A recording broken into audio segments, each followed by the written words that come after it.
Hello दोस्तों, कैसे हो आप दे रहे हैं उत्तराखंड ज्ञान। तो आज हम बात करने वाले हैं दोस्तों उत्तराखंड की जो बड़ी खबरें होती हैं दोस्तों, जो शिक्षा और नौकरी से संबंधित होती है। आज हम उनके बारे में आपको बताने वाले हैं।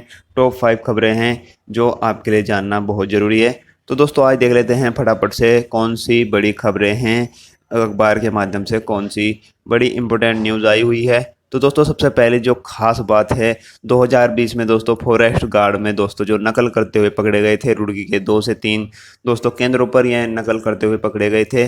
अब उनका जो केस है दोस्तों खारिज कर दिया है हाई कोर्ट ने। तो दोस्तों जान लेते हैं पूरा मामला क्या है। फॉरेस्ट गार्ड परीक्षा में नकल का मामला कोर्ट से खारिज। स्नातक स्तरीय परीक्षा का पेपर आउट होने के मामले में पिछले दिनों पुलिस ने तबातोड़ दिखाते हुए कई आरोपियों को गिरफ्तार किया। इससे संबंधित पुलिस की पिछली जांच का रिकॉर्ड उम्मीद जगाने वाली नहीं है। पुलिस की लचर जांच के चलते वर्ष 2020 का बहुचर्चित फॉरेस्ट गार्ड में नकल का मुकदमा अदालत में खारिज हो गया है। फरवरी 2020 में फॉरेस्ट के 1268 पदों के लिए हुई लिखित परीक्षा में ब्लूटूथ के जरिए नकल का मामला सामने आया था। खुद पीड़ित छात्रों ने पौड़ी और मंगलौर में मुकदमा दर्ज कराया था। तब शासन के निर्देश पर हरिद्वार पुलिस ने एसआईटी गठित करते हुए 11 लोगों को 47 अभ्यर्थियों को नकल करने वालों के रूप में चयनित किया था। उल्लेखनीय बात यह रही कि तय इस मामले में सरकार की तरफ से मुकदमा दर्ज नहीं कराया गया और उत्तराखंड अधीनस्थ सेवा चयन आयोग और पुलिस की इस लापरवाही के चलते ही मुकदमा कमजोर पड़ गया। सूत्रों के अनुसार बाद में इस मामले में वादा और आरोपियों में समझौता हो गया और केस कोर्ट से खारिज हो गया। इसके चलते सभी आरोपी कुछ ही माह में जेल से छूट गए। इस तरह मामले में दोषी कौन था यह साबित नहीं हो पाया। इस संभव में संपर्क करने पर तब इस मामले के बतौर एसएसपी हरिद्वार निगरानी करने वाले वर्तमान में डीआईजी एसटीएफ सिंथिल ने माना कि केस हाईकोर्ट में खारिज हो चुका है। उन्होंने बताया कि सुप्रीम कोर्ट में भी प्रथम अपील खारिज होने के बाद पुलिस पुनर्याचिका दाखिल करने को लाए और केस कोर्ट से खारिज हो गया। इसके चलते सभी आरोपी कुछ ही माह में जेल से छूट गए। इस तरह मामले में दोषी कौन था यह साबित नहीं हो पाया। इस संभव में संपर्क करने पर तब इस मामले के बतौर एसएसपी हरिद्वार निगरानी करने वाले वर्तमान में डीआईजी एसटीएफ सिंथिल ने माना कि केस हाईकोर्ट में खारिज हो चुका है। उन्होंने बताया कि सुप्रीम कोर्ट में भी प्रथम अपील खारिज होने के बाद पुलिस पुनर्याचिका दाखिल कर विचार याचिका दाखिल करने को राय ले रही है। तो दोस्तों यहाँ देख रहे हैं आप, पैसों के बल पर जो दोस्तों नकल करते हुए पकड़े गए थे वो अब छूट गए हैं, पूरी तरह से खारिज कर दिया है कोर्ट ने। और दोस्तों सुप्रीम कोर्ट ने भी एक केस दोस्तों 1 तारीख में इसे खारिज कर दिया है। तो दोस्तों यहाँ सरकार और दोस्तों यूपीएससी की लापरवाही हम समझ सकते हैं, क्योंकि उन्होंने उस पर ध्यान नहीं दिया और उन अभ्यर्थियों को दोस्तों अब क्योंकि उनकी रैंक टॉप पर बन रही थी, उन्हें अब दोस्तों नौकरी देनी पड़ेगी, क्योंकि रैंक है जो दोस्तों उनकी अच्छी थी लेकिन नकल करते हुए दोस्तों में पकड़े गए थे। और अब उनकी रैंक अच्छी होती है तो उन्हें नौकरी भी देनी पड़ सकती है।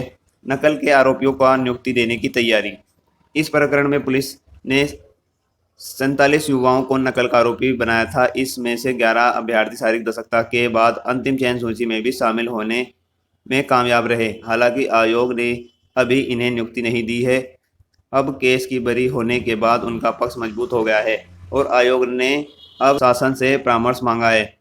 स्नातक स्तरीय भर्ती में भी गैंग शामिल। सूत्रों के अनुसार फॉरेस्ट गार्ड भर्ती नकल मामले में शामिल गैंग के तार स्नातक स्तरीय भर्ती पेपर आउट से जुड़े हैं। तब एक जिला पंचायत सदस्य पर एक रिटायर्ड अधिकारी के जरिए नकल गैंग कराने के आरोप लगे थे। इस बार भी उक्त जिला पंचायत सदस्य का नाम इस प्रकरण में आ रहा है। तो दोस्तों आपने देखा पूरा घटनाक्रम कैसे हुआ। अब जो यूपीएससी है उन्हें दोस्तों जिन पर आरोप लगे थे कि नकल की है और उनको दोस्तों सरकार से परामर्श मांगा है यूपीएससी ने कि इन्हें नियुक्ति किस प्रकार दी जाए, क्योंकि उनमें से दोस्तों 11 अभ्यर्थी ऐसे हैं कि उन्होंने अंतिम सूची में भी दोस्तों स्थान प्राप्त कर लिया था किसी ना किसी तरह। तो दोस्तों अब देखना होगा कि इन्हें नियुक्ति मिलती है या नहीं। तो दोस्तों देख लेते हैं नेक्स्ट न्यूज़ कौन सी है। तो दोस्तों जो नेक्स्ट न्यूज़ है वो कुमाऊं विश्वविद्यालय को लेकर है। दोस्तों अभी तक यहाँ स्नातक के लिए दोस्तों जो रजिस्ट्रेशन चल रहे थे दोस्तों दाखिले के लिए, यहाँ 35,000 अभ्यर्थियों ने दोस्तों दाखिला के लिए रजिस्ट्रेशन कर दिए हैं।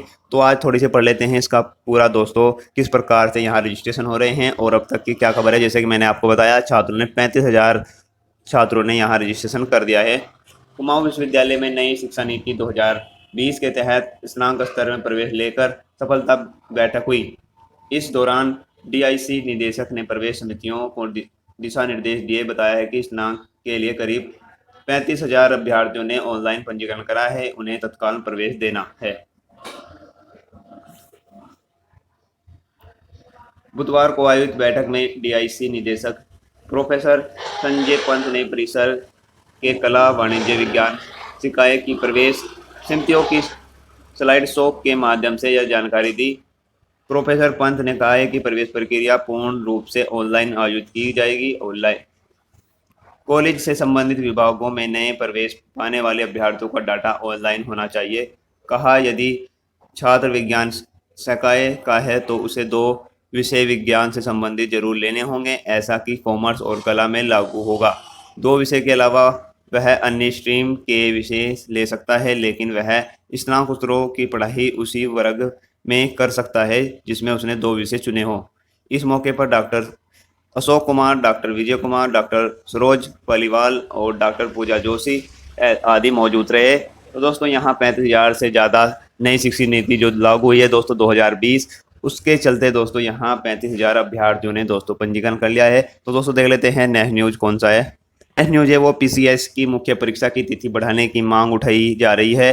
तो दोस्तों उसी को लेकर एक खबर छपी है। तो दोस्तों देख लेते हैं क्या है पूरा मामला।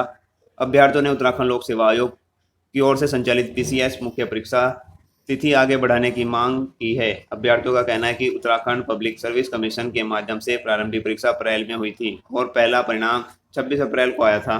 के कारणों के चलते 3 बार और परिणाम आ चुका है। आखिरी रिजल्ट 1 अगस्त को आया है। अभ्यर्थी विवेक सिंह का कहना है कि आयोग ने अब मुख्य परीक्षा की तिथि 20 अगस्त से प्रस्तावित है। ऐसे में मुख्य परीक्षा की तैयारी के लिए पर्याप्त समय नहीं मिलेगा। मुख्य परीक्षा की तिथि में बदलाव किया जाए। अन्य परीक्षार्थियों ने भी विभिन्न माध्यमों से आयोग से तिथि बढ़ाने की गुजारिश की है। तो दोस्तों देखना होगा कि मुख्य परीक्षा की जो पीसीएस मुख्य परीक्षा है दोस्तों, उसकी तारीख बढ़ती है या दोस्तों आयोग अपनी तारीख पर रहता है। जो नेक्स्ट न्यूज़ है वो हाई कोर्ट ने असिस्टेंट प्रोफेसर की भर्ती को रद्द कर दिया है। दोस्तों उत्तराखंड लोक सेवा आयोग की तरफ से दोस्तों ये भर्ती कराई जा रही थी। इसका विज्ञापन उत्तराखंड लोक सेवा आयोग की तरफ से जारी किया गया था, लेकिन अब दोस्तों हाई कोर्ट ने इसे खारिज कर दिया है और नए सिरे से दोस्तों विज्ञापन जारी करने को कहा है उत्तराखंड लोक सेवा आयोग को। तो दोस्तों देख लेते हैं क्या है पूरा मामला, क्यों रद्द हुई है यह भर्ती। हाई कोर्ट ने लोक सेवा आयोग द्वारा दिसंबर 2021 में डिग्री कॉलेज में असिस्टेंट प्रोफेसर के 455 पदों के लिए जारी विज्ञापन को दिव्यांगजन अधिकार नियम 2017 के खिलाफ मानते हुए उसे रद्द कर दिया है। साथ ही आयोग को नए सिरे से विज्ञापित जारी करने के निर्देश दिए हैं। मामले की सुनवाई मुख्य न्यायाधीश न्यायमूर्ति विपिन सांधी और न्यायमूर्ति आरसी खुबले की खंडपीठ में हुई। मामले के अनुसार दिव्यांग मनीष चौहान, रितेश आदि ने उत्तराखंड लोक सेवा आयोग के स्तर से 4 दिसंबर 2021 को जारी विज्ञप्ति को हाईकोर्ट में चुनौती दी। उनका कहना था कि आयोग द्वारा राज्य के डिग्री कॉलेजों में असिस्टेंट प्रोफेसर के 455 रिक्त पदों के लिए जारी विज्ञप्ति में दिव्यांगजनों को मिलने वाले क्षितिज आरक्षण का इस तरह से निर्धारित किया गया है कि उन्हें के लिए सीट आरक्षित नहीं हो पाई। तो दोस्तों यहाँ नियमों का उल्लंघन किया गया है। दिव्यांगजन अधिकारी नियम का उल्लंघन माना और नए सिरे से विज्ञापित दोस्तों जारी करने को कहा है उत्तराखंड लोक सेवा आयोग को। तो दोस्तों ये रद्द नहीं हुई है, बस थोड़ा सा संशोधन होना बाकी है। उसमें दोस्तों जो क्षितिज आरक्षण है उत्तराखंड में दोस्तों जितने भी उत्तराखंड में दिव्यांगजन है और उन्हें क्षितिज आरक्षण मिलता है, उसके अकॉर्डिंग अब की बार विज्ञापन आने वाला है। तो दोस्तों 1 महीना तो लगेगा ही दोबारा से संशोधित करने में। तो यहाँ दोस्तों यह विज्ञप्ति जो है रद्द नहीं हुई है 455 की, बस थोड़ा सा संशोधन कर दोबारा फिर से यह विज्ञापन आने वाला है। तो दोस्तों देखते हैं 1 महीने में आता है या ज़्यादा टाइम लग सकता है। तो दोस्तों आपको वीडियो कैसी लगी, वीडियो को लाइक कर दीजिए और हमारे चैनल को सब्सक्राइब कर दीजिए, जिससे कि हम आपको लेटेस्ट नोटिफिकेशन दे सके आने वाली इंपॉर्टेंट न्यूज़ के साथ। तो मिलते हैं दोस्तों ऐसी लेटेस्ट जानकारी के साथ, तब तक के लिए बाय दोस्तों।